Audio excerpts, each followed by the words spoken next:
welcome to the very first episode of the Voice of Skyler Morgan podcast. I'm Skyler Morgan, and I had this podcast a while ago, but it fizzled out as I was trying to learn how to become an audiobook narrator. And 4 years later, I decided it might be the time to get this bad boy fired up again, because I feel like in hindsight, when you first start out, as I was trying to do something I've never done before. I was trying to learn how to be a mild to moderately decent audiobook narrator. And while I'm no Will Wheaton right now, I've been doing it for 6 years. So I feel like I'm better situated to be talking about this sort of subject now that I've been in it for a little bit. So that was kind of the reason why I shut the podcast down at first. And we're bringing it back. So episode 1, it's actually like episode 101, but for all intents and purposes, episode 1. Also, all my previous stuff might still be set up under the domains of the Voice of Skyler Morgan, so that's what we're going to go with. That's the name of it. And I'm just going to give you an idea of what it may like if you're not an audiobook narrator to be an audiobook narrator. And if you are an audiobook narrator, I'm hoping that this is a place that maybe we could start a little bit of a community. Because what I've found is while there are Reddit threads and, places, ACX, where you can find your online community of narrators, it's lacking, in my opinion. It's lacking. And, as great as this job is, I never would want to have... reading audiobooks every day, waking up and just reading stories is the best... absolutely the best job I could have ever wanted. And I never knew that I would want it, but it's great. But you do work by yourself for almost all of eternity. And if you want to continue doing this for forever, you can kind of kiss most of your coworkers goodbye. Because you no longer have to go into a studio, a big studio, and, lay down those hot tracks there.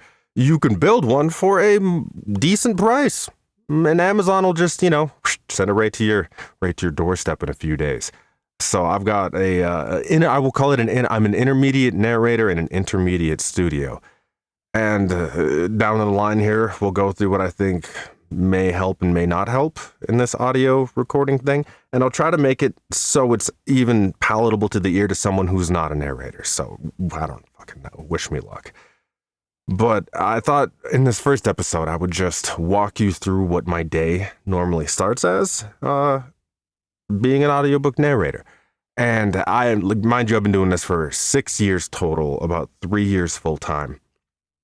So your days can get kind of weird. Like if I wanted to, I could wear this shirt for 4 or 5 days in a row. Should I? Absolutely not. Do I stink? I absolutely probably do. But, you work from home. So who's going to know? Who's going to know? No one's going to know. But you'll know. And goddamn, anybody you walk by at the store might have an idea. But what I'm saying is, as a lot of you probably found out starting to work from home in this past year, it's easy when you don't have to wake up in the morning and get your face on and get ready. Put on, your work uniform or attire or whatever you wear to your place of employment. You are your place of employment. And me, I feel like I've kind of hacked the system even more. And it has its advantages and it has its disadvantages. But a few years ago, I decided to build my studio in an RV. So that's why I've got super, super fancy soundproofing, if you can tell. And it comes with its benefits. I would say it's a double-edged sword. And I'll digress for a second, but I will go back to my day setup as an audiobook narrator. But working from an RV is cool because I'm hungry. I want to take a lunch break. I just turn right around. I got a full kitchen right there. I need to take a nap, lay down for a sec, maybe do some social media marketing or something of the sort. I got a bedroom right over there. I got a bathroom right over here.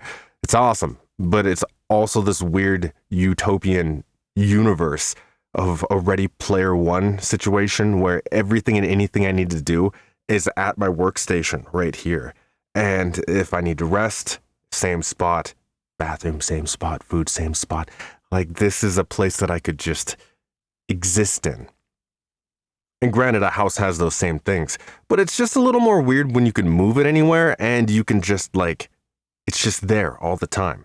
If I really wanted to sit down and I do work about 6, sometimes 7 days a week, you can just grind and grind and grind. It's unlimited grind, which is great. It's cool because, money, but also if all you ever do is work, it takes a toll on anybody. I mean, I got burnt out working my previous employments, but what I think I'm getting at is working from home, which some of you may have found out. You can burn yourself out easier when there's no place to escape to. Like when I'm like, oh, I can't wait till I clock out at 5:30 so I can just sit here and switch tabs to something more entertaining. I don't know. But it's its own thing. Anyways, so I'll get up, I'll come in here to my super workstation, and I'll sit down in front of this little keyboard thing, and I'll do my audiobook narration warm-ups, which consists of me trying to be basically, to anybody on the outside of this trailer, a crazy person.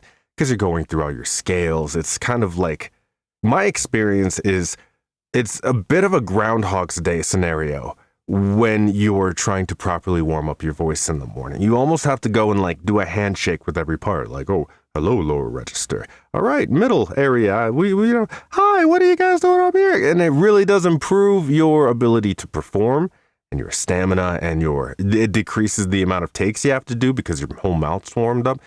But it was kind of weird that I thought you could just, when I first started out, sit down and start speaking. I thought that's how all these people do it. And some may do. But me, I have to check in with my body, get my diaphragm working appropriately. And one of the best hacks that I figured out for diaphragm control, so you can control your tone, and just another tool for the tool shed of your voice, whatever. Work out. Because, hey, we're in this super, super workstation, sedentary lifestyle, sitting in front of a computer for 12 hours a day. Go walk, moderate exercise. I used to do a ton of, I was a little bit sipping the Kool-Aid when it came to working out previously. And maybe we'll get into that someday, but that's not a story for today. And now I just like to get in touch with my body, like I was getting in touch with my voice when I start my narration day. Go to the gym for a little bit after you're done or before you're done or whenever you work out. I throw a light little kettlebell around. I do some yoga. I stretch it out. I try to pretend like I'm a big tough guy and I hit my heavy bag a bunch. But that allows me to actually move and breathe, which in turn helps me control my diaphragm, and my narrations, while they're probably not an Emmy award-winning performance, are better and continuing to get better. And shit, that's the best I could do, is just try to get a little bit better each time I start a little book here, or a big book, or just another book, whatever. I'll sit down and I'll warm up my vocal cords, and then I might crush a few emails, see how many audiobooks sold last night, which if you think, as a lot of people do, like, hey, I'm going to become an audiobook narrator. This is going to be easy money. I'm going to work from home. It's going to be real quick. I'll be able to, you're not going to sell a lot of books. And sometimes you do, but also sometimes you don't. And it's not easy. It's trying to come up with, right now, I'm working on 3 different books, probably have about 20 different characters. And I try to do them to the level where I try to become them when I'm giving that performance, just to try to make it mildly believable. If you go back, if you want to probably never potentially ever want to listen to one of my audiobooks again, listen to my first narrations. They're bad. I spoke like a robot. I sounded like I was 12.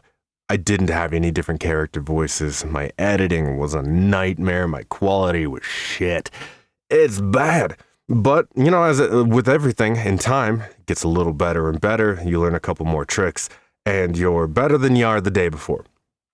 So I'd really say only when I made a decision on the genre that I enjoyed narrating in most, which was fiction, science fiction, maybe some horror, the occasional romance of sorts.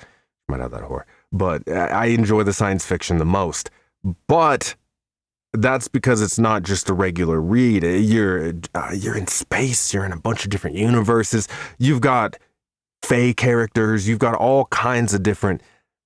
I'm one of my characters right now is a bird. His name's Orgo. He's the shit, but he's a bird, and I don't want a bird. I don't think if a bird were to have a voice that we could understand, it wouldn't sound like me. Not like a parrot. Could you imagine if a nice bass baritone sparrow came up next to you and was like, hey man, how was your day?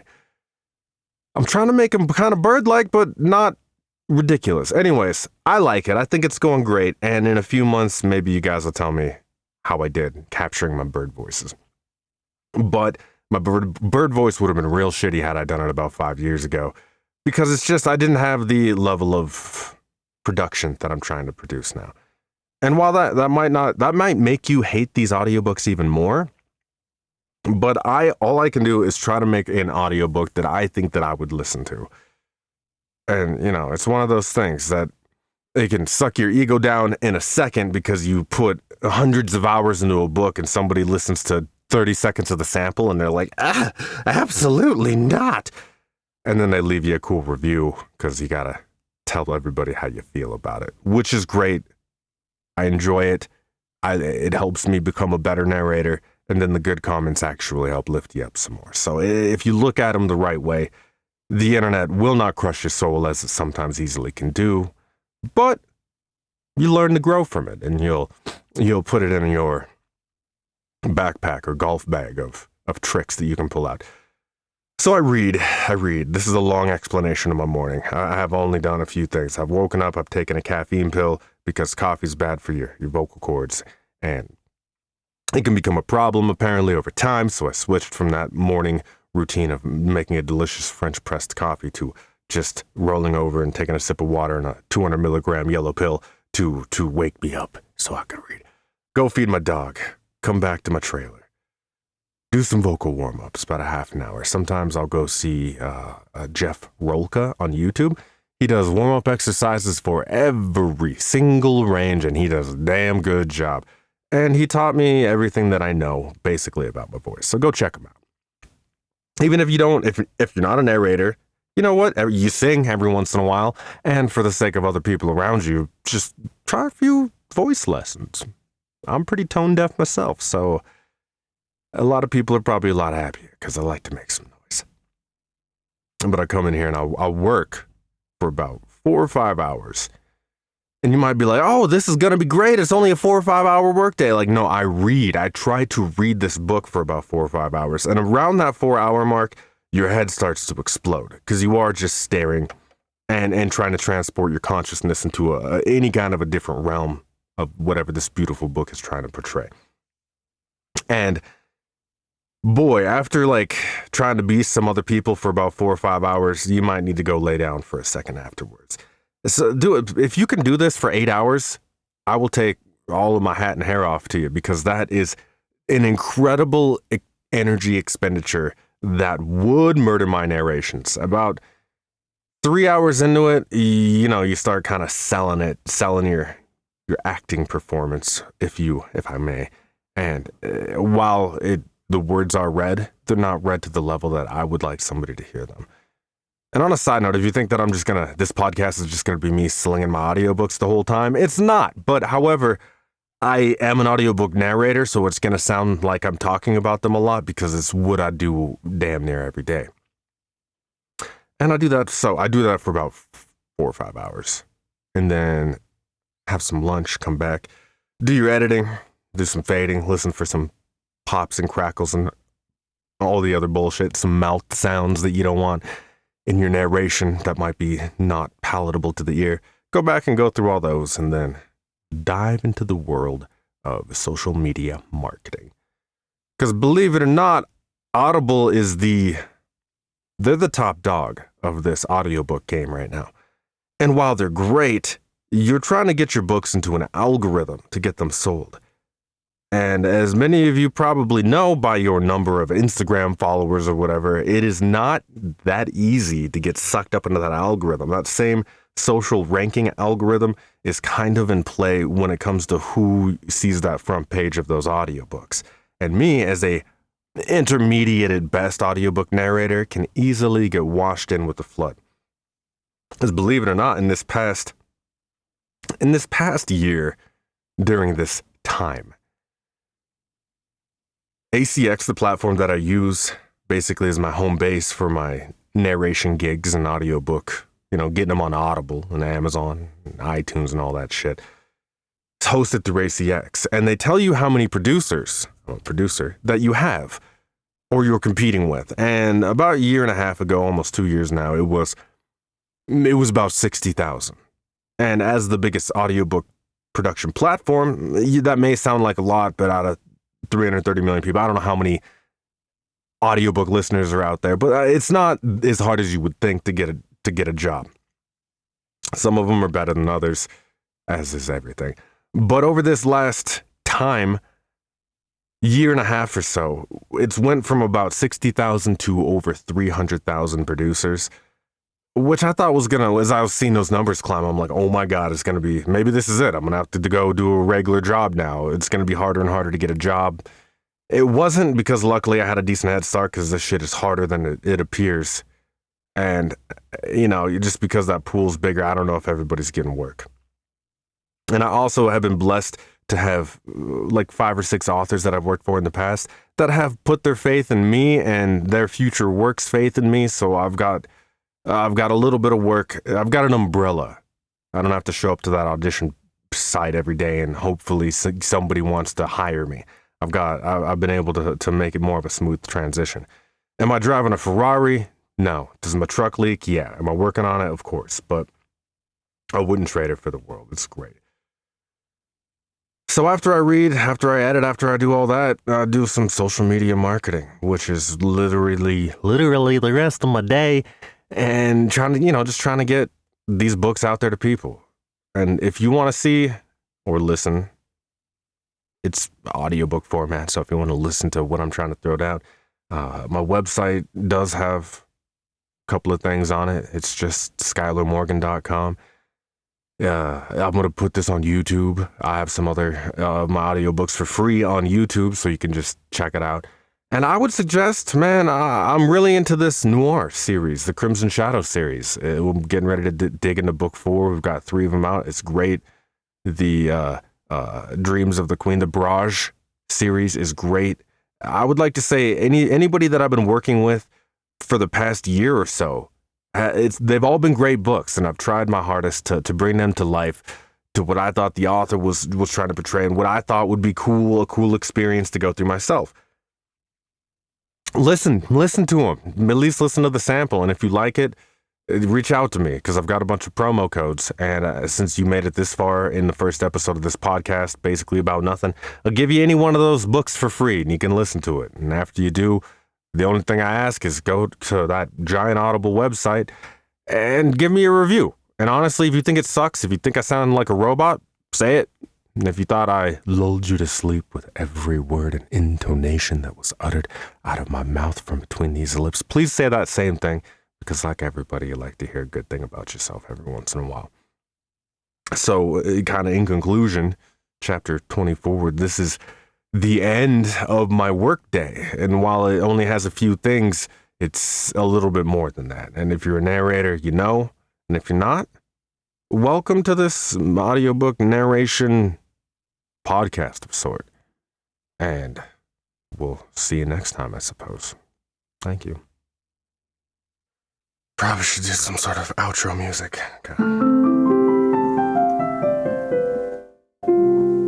That wasn't it. Yikes.